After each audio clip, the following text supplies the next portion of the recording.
Hello बालको, आज हम discuss करेंगे नर्सिंग में एक चैप्टर है जिसका नाम है ग्रेविटी। ठीक है, ग्रेविटेशनल फोर्स चैप्टर पढ़ा नहीं पढ़ा है? पढ़ा ही होगा। तो ग्रेविटेशनल चैप्टर से क्या पेपर में पूछा जा सकता है वो इंपॉर्टेंट बातें मैं बताऊंगा। आपको क्लियर दिख रहा है? ठीक है, तो जो बातें मैं बताऊंगा उसे बुलेट पॉइंट में नोट कर लीजिएगा। सब कुछ नहीं कह सकता, लेकिन 2-4-5 मिनट में जो इंपॉर्टेंट बातें हैं हिट करने के लिए, रिविजन के लिए, वो सारी बातें मैं आपको बताऊंगा। ठीक है, तो हमारा क्या है बेटा? Gravitational force. देखो, आपको ये बताने की जरूरत नहीं है कि ग्रेविटेशनल फोर्स सबसे पहले किसने बताया। हर किसी को पता है, न्यूटन ने बताया। ठीक है, अच्छा कमेंट करके बताइएगा, चार्ल्स न्यूटन ने बताया, आइजैक न्यूटन ने बताया। ठीक है, देखिए कितने समझदार हो तुम लोग। दूसरा प्रश्न बेटा, ग्रेविटेशनल के जो फोर्स फॉर्मूला दिया गया था वो क्या था बेटा? G(m1m2) बटे कितना बेटा? r²। ये दिया था न्यूटन ने ग्रेविटी का फॉर्मूला। ओके, इसमें बहुत इंपॉर्टेंट बात है कि फोर्स डायरेक्टली प्रोपोर्शनल है m1 m2 के। इसका मतलब ये होता है कि जितना ज़्यादा मास बढ़ेगा उतना ज़्यादा फोर्स बढ़ेगा। अगर मास मैंने बढ़ा दिया तो फोर्स भी क्या हो जाए बेटा? बढ़ जाएगा। ठीक है, और उसमें जो डिस्टेंस है उसको इन्वर्स रखा गया ऐसे। इसका मतलब ये है, अगर ये बढ़ी डिस्टेंस, दो पार्टिकल मान लो, दो मास पार्टिकल्स हैं, ये इसे m1 मानो, इसे m2 मानो, इनके बीच में आकर्षण या प्रतिकर्षण होगा, अट्रैक्शन या रिपल्सन होगा। ये जितना पास होंगे उतना ज़्यादा इनकी चिपकने की क्षमता या दूर जाने की क्षमता बढ़ेगी, और जितना दूर जाएंगे उतना ही जो फोर्स इनके बीच लग रहा है, चाहे अट्रैक्शन हो चाहे दूर भगाने वाला, वो कम हो जाएगा। यानी दूरी बढ़ने पर F घटेगा। अब क्या है यहाँ पर देखो, अगर डिस्टेंस बढ़ रही है, क्या हो रही बेटा? बढ़ रही है, तो बेटा फोर्स क्या हो जाएगा बेटा? घट जाएगा। ये दोनों बातें इंपॉर्टेंट है, ये क्वेश्चन पूछा जा सकता है आपसे। ठीक है, एक पॉइंट ये हो गया। आपको दिख रहा है? देख लें एक बार, दिख रहा है। चलो, अब अगला क्वेश्चन क्या बन सकता है? दूसरा क्वेश्चन ध्यान रखिए बेटा, एक फॉर्मूला होता है कैपिटल जी एंड स्मॉल जी में रिलेशन की बात आती है। रिलेशन किसमें किसमें? कैपिटल जी और स्मॉल जी, रिलेशन। ओके, तो आप याद रखिएगा, एक फॉर्मूला आएगा तुम्हारे पास, G बराबर GME बटे RE²। क्या बेटा? RE²। ये रिलेशन आपको ध्यान रखना है। ये कैप मतलब कुछ कह सकता है which of the following relation is correct, तो इसे ध्यान रखिए। इसे ऐसे भी लिख सकता है टीचर, लिखने के लिए टीचर लिख सकता है GME बराबर RE²। लिखने के लिए टीचर ऐसे लिख सकता है GME बटे G बराबर RE²। लिखने के लिए टीचर ऐसे लिख सकता है GME बटे G रूट में बराबर कितना बेटा? RE।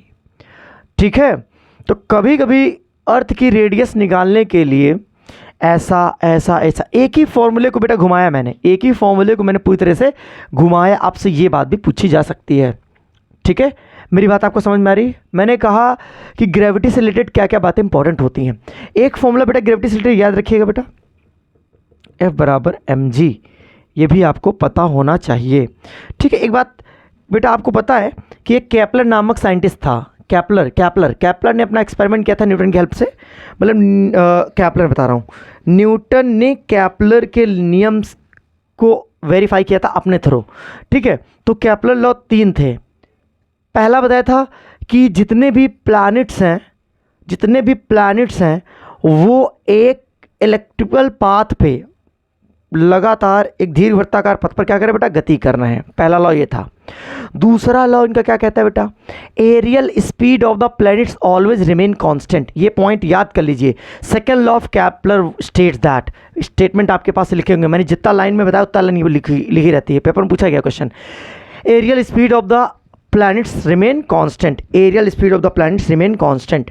ठीक है, और थर्ड लॉ जो होता है बेटा वो होता है T² directly proportional to the radius of planet, जो है डिस्टेंस कह सकते हो। तो बेटा वो एक, ये याद रखिएगा आप लोग। Kepler's third law is that, ये है आपका कैपलर का कौन सा नियम है? ये थर्ड लॉ है। ठीक है, तो आपसे ये पूछा जा सकता है, ये बात पूछी जा सकती है, ये बात पूछी जा सकती है। बात इंपॉर्टेंट है बेटा। कभी कभी टीचर क्या होता है, क्वेश्चन देता है। क्वेश्चन ये देता है कि मान लो मैंने रेडियस को 2 गुना बढ़ाया तो फोर्स कितने गुना घटेगा? If I doubled the radius then force will decrease. कितना डिक्रीज होगा? अगर बेटा इसको डबल कर दिया, मान लो इसको कितना कर दिया बेटा आपने? 2 गुना कर दिया, तो ये बेटा आप R² हो जाएगा। समझिए थोड़ी देर के लिए, 2 गुना कहते 2r हो गया।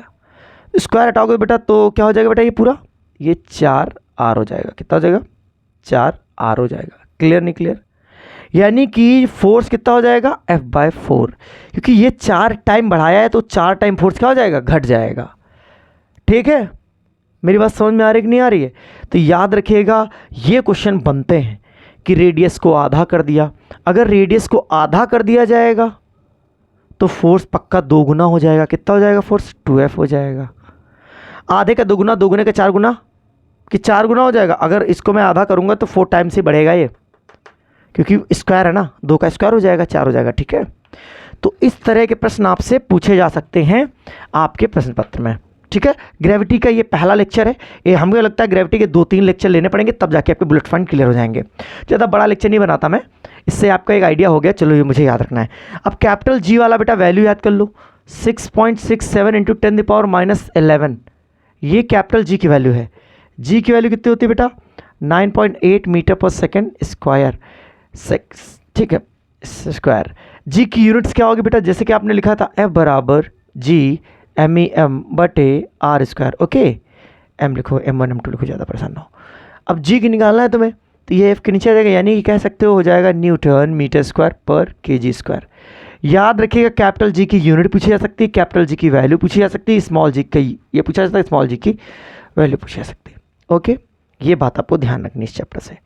जी की डायमेंशन आपको पता होनी चाहिए, M-1 L3 T-, अच्छा मैं निकाल देता हूँ, ये आपको कोई रटा रटा लिख रहे हैं। देखो कैसे निकालते हैं। जी है, जी इसको यहीं रोके रहो, F/R² हो जाएगा, बटे कितना नीचे, M1 M2 नीचे आ जाएगा, M1 M2 है ना, जो इसके साथ है नीचे आ जाएंगे, ये इधर चला जाएगा। F की डायमेंशन क्या होती है बेटा, पता होनी चाहिए आपको, MLT-2 होती है ये F की डायमेंशन। R की डायमेंशन क्या होती है बेटा, L² होती है। ओके, उसके बाद M1 की क्या M होती है, इसकी भी क्या होता है बेटा, M होती है। क्लियर? क्लियर सभी को? अब देखो सबकी डायमेंशन लिख ली, एक M से मान लो कैंसिल हो गया, एक M ऊपर जाएगा बेटा, M पे क्या आ जाएगा, -1।